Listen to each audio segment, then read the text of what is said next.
Hello, and welcome to another video from 3.5 Archive. Today, we're going to be doing our 54th D&D 3.5 Prestige class review, and we're going to be looking at the Elemental Savant from the Complete Arcane sourcebook. Elemental Savant study the 4 elements, and Master 1 in particular, to the extent that they actually become quite like an elemental of that element by the end. This Prestige class is quite a bit like the Dragon Disciple in that respect, in that at the end of the Prestige class you end up changing your creature type and gaining a lot of qualities and abilities of the creature that you've been studying. In this case, elementals. So what do you need to be an Elemental Savant? Well, you're going to need 8 ranks in Knowledge Arcana and 4 ranks in Knowledge of the Planes. You're also going to need to have the Energy Substitution feat, which allows you to change the energy type of an evocation spell or other spell that involves an energy type. And you also need to be able to cast at least 3 spells that have an descriptor in common of either acid, cold, electricity, or fire. And one of them needs to be of at least 3rd level. This is the kind of reinforce that you will need to be a 5th level or higher wizard or sorcerer or something of that sort. So this Prestige class is not really restrictive at all. You can qualify for the spells automatically by being a war mage for long enough. Wizards and sorcerers can both get into this. Pretty much any class that is able to have both Knowledge Arcana as a class skill. You don't even need Knowledge of the Planes as a class skill. And is able to get the Energy Substitution feat, which for a blaster type character is something you're going to want anyway. You're going to have no problem hitting the requirements for the spell. So really this is only costing you 1 feat. There's also the special requirement that you need to have made peaceful contact with an elemental or outsider that has an elemental subtype, but you can do that fairly easily with a summon monster spell, which ought to qualify.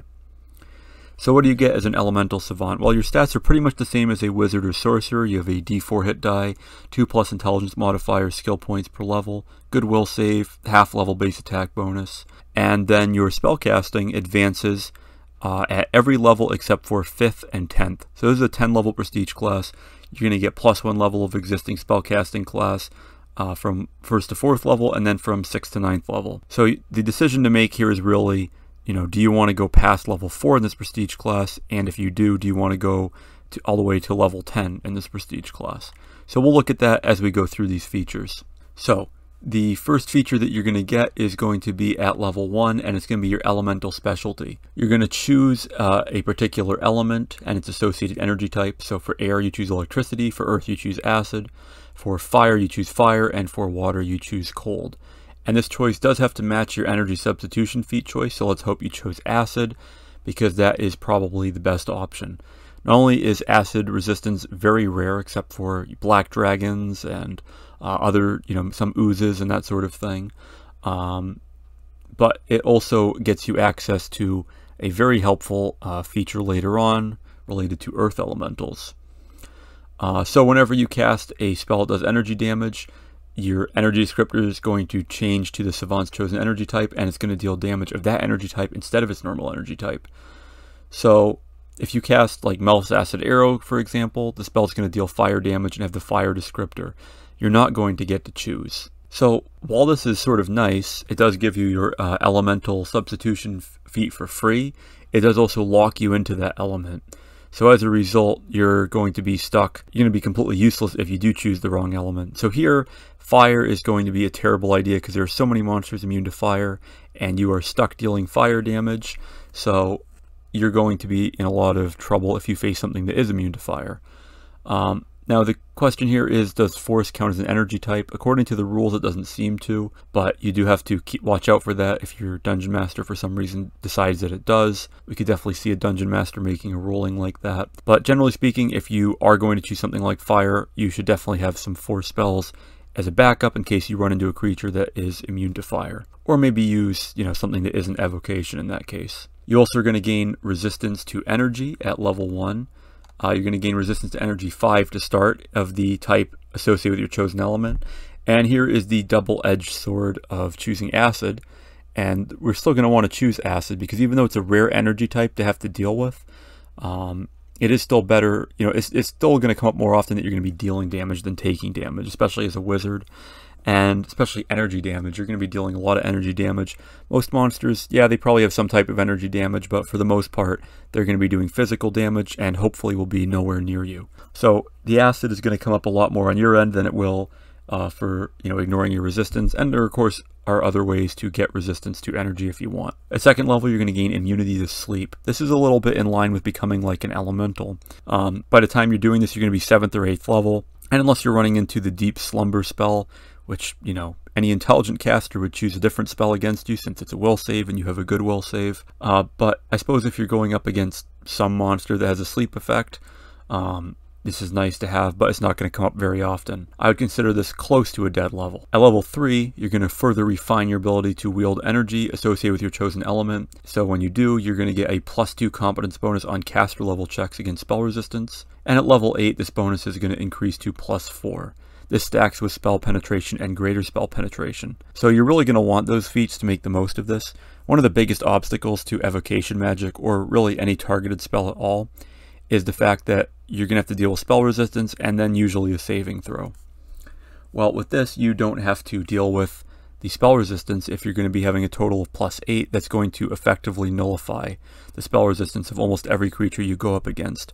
Unless you're fighting something of drastically higher level than you, you're not even going to have to worry about it. Just don't roll, 1 or 2 or 3, and you'll be okay.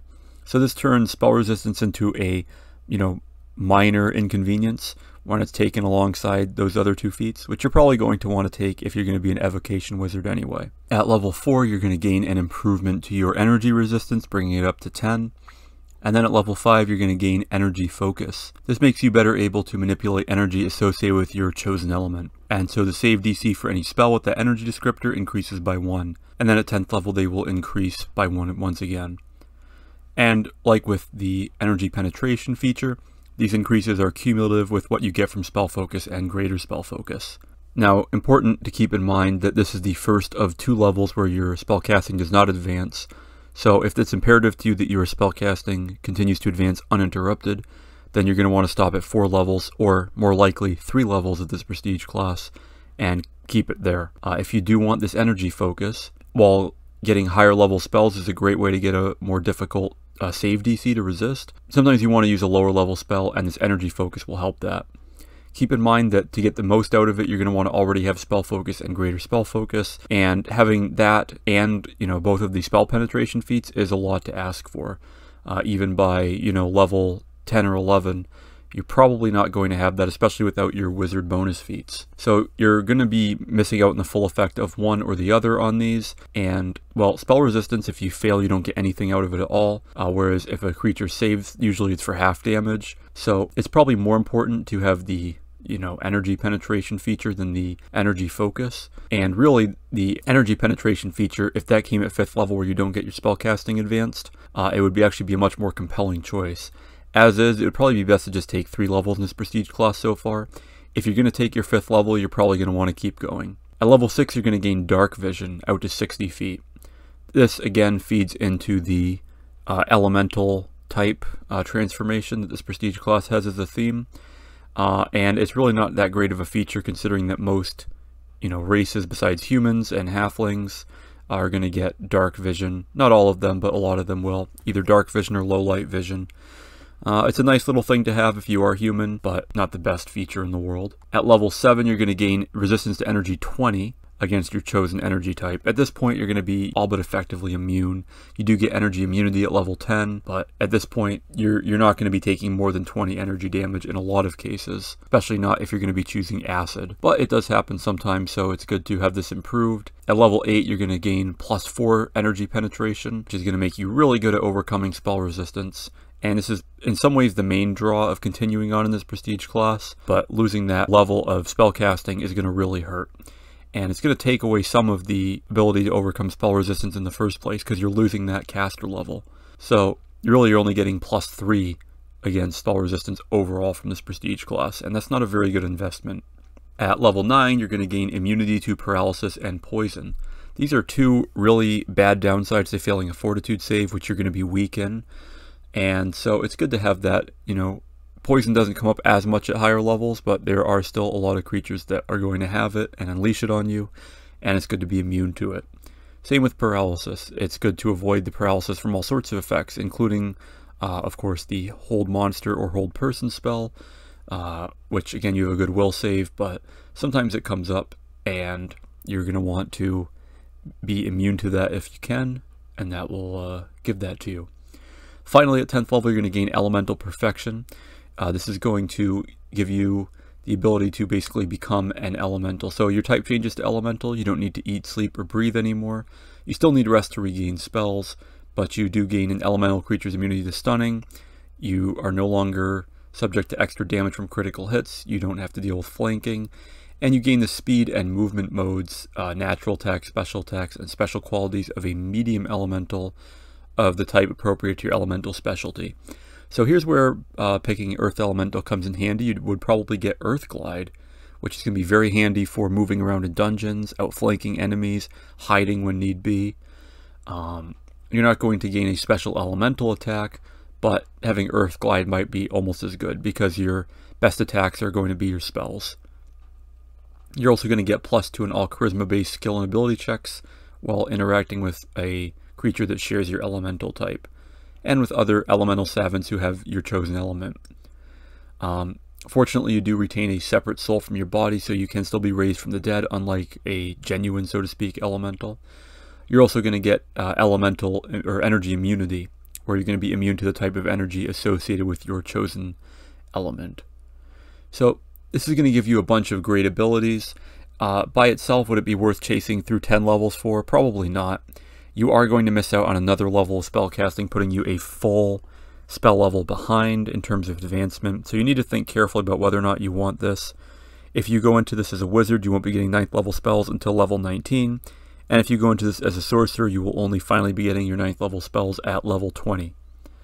So you have to really think about whether or not you want this or not. The biggest issue with this prestige class is, again, those missing levels of spellcasting advancement and the peripheral features that make you more like an elemental. Dark Vision's nice, but really doesn't have a lot to do with what you're probably going into this prestige class for, which is to augment your evocation abilities. Immunity to sleep is even more useless and is just sort of annoying.